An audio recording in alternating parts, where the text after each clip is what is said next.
Subscribe करें हमारे YouTube channel साधना gold को और पाएं वीडियोस सबसे पहले। बेल आइकन दबाना ना भूलें। सत्कर्म करो, सत्कर्म करो, सत्कर्म करो। अब नारद जी ने कहा ये सत्कर्म क्या है? नारद जी ने उस स्त्री से कहा तुम यहीं बैठना, मैं पता लगाता हूं कि सत्कर्म क्या है। नारद जी सत्कर्म की खोज करने चले। बड़े बड़े साधु संत ऋषियों मुनियों से पूछा भैया ये सत्कर्म क्या है? किसी ने कोई उत्तर नहीं दिया। अब नारद जी जैसों को भला कौन बता सकते थे, क्योंकि नारद जी तो स्वयं सब जानते हैं। तब बद्रीनाथ में नारद जी के भाई मिल गए, चार, सनक, सनंदन, सनातन, सनत कुमार। इन चारों ने कहा नारद जी श्रीमद् भागवत ही सारे पुराणों का सार है और सत्कर्म है। आपने इस दुनिया में जितने भी कर्म किए हैं उन सारे कर्मों से श्रेष्ठ सत्कर्म क्या है? बोले किसी को आपने भागवत सुनवा दी और किसी एक नास्तिक को आपने बिहारी जी के चरणों से जोड़कर उसे आस्तिक बना दिया। एक नास्तिक को भागवत से जोड़कर आस्तिक कर दिया, तो यही सबसे बड़ा सत्कर्म हो गया आपके हाथों से। आपने सबसे बड़ा सत्कर्म क्या कर लिया कि आपने किसी एक नास्तिक को आस्तिक कर दिया। यही सत्कर्म है। इसलिए हमारे ऋषि मुनि भक्ति करते थे और औरों को भी भक्ति कराते थे। आप भी करिए, औरों को कराइए। यही है सत्कर्म। आप जुड़िए, औरों को जोड़िए।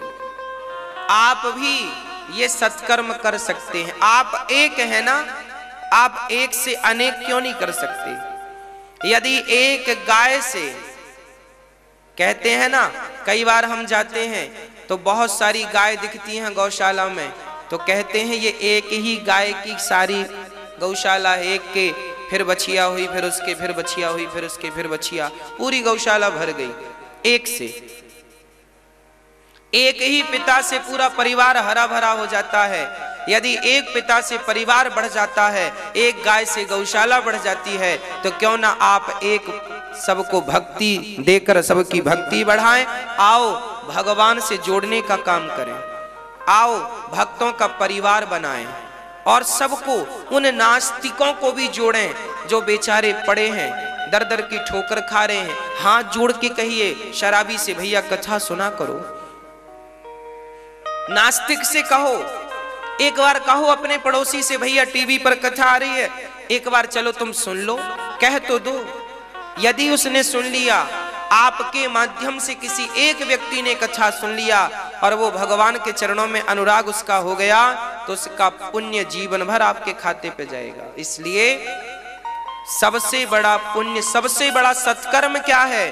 बोले भगवान के लिए लोगों को जागरूक कर देना, भगवत भक्ति हृदय में प्रवेश करा देना, यही सबसे बड़ा सत्कर्म है। इससे बड़ा कोई सत्कर्म नहीं होता है ना। अरे कोई कुआं खुदवाएगा तो उससे प्यास मिटेगी, कोई भंडारा करेगा तो उससे भूख मिटेगी, पर कोई कथा सुनवा देगा तो उस कथा से भगवान मिल जाएंगे, जिसकी चाहत में, जिसकी खोज में हमने जन्म लिया, उस तक पहुंचने का मार्ग मिल जाएगा। इसलिए सबसे बड़ा सत्कर्म है कथा सुनवाना। इसलिए कहता हूं कि जरूर आप लोग भी परीक्षित बन करके भागवत जी जरूर करवाया करो। आप लोगों को लगता है खर्चा होता है, पैसा लगता है।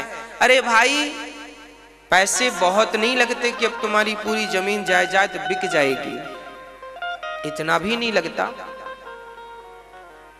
सामान्य से खर्चे जो हैं वही होते हैं, पर इसके बदले पुण्य कितना मिल जाता है, शांति कितनी मिलती है। बात और मुद्दा पैसों का नहीं है, पैसों की कमी नहीं होती जो विचार बना लेते हैं। केवल विचार तो कर लीजिए कि हमें भागवत सुननी है परीक्षित बनकर, बस।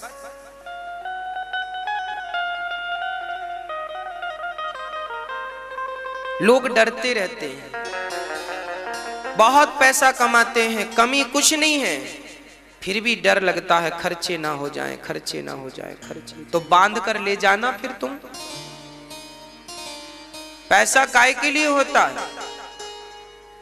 बताओ, पैसा किस लिए होता है? पैसा जोड़ने के लिए होता है कि खर्चे के लिए होता है? अरे भाई, खर्चा तो होगा ही।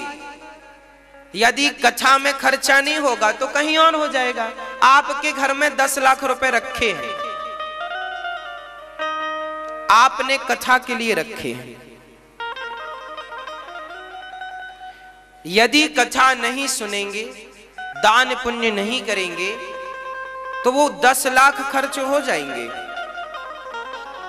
2 महीने बाद देखना 1 रुपया नहीं मिलेगा वहां। आपने 1 लाख रुपए जमा किए हैं कथा के लिए। यदि आपने सोचा कि अगले साल सुन लेंगे, तो वो 1 लाख रुपए जो तुमने कथा के लिए रखा था, वो 1 लाख रुपए खत्म हो जाएंगे। ऐसा नहीं कि वो रखे रहेंगे। पैसे लक्ष्मी का काम ही आना और जाना है। लक्ष्मी माँ स्थिर कभी नहीं होती।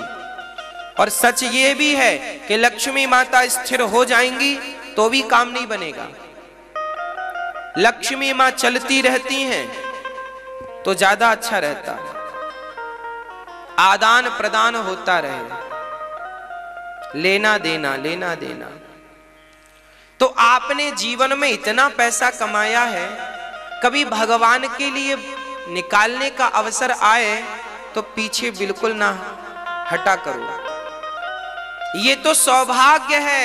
अरे कल को प्राण निकल गए तो तुम्हारे मन में था कि भागवत सुन लेते, तो सुन लेते, तो सुन ही लेते। कल को मर जाओगे तो फिर, और मरना तो है ही। इसलिए अच्छे विचार जब भी आए, टाला ना करो, टालना नहीं चाहिए। अच्छे विचार आए तुरंत कर लो। भागवत किस्मत वालों को मिलती है, सब पर भगवान की कृपा होती है, सब पर उनका अनुग्रह होता है। और भागवत सुनने के बाद जो शांति मिलती है, उसका आनंद ही अलग है।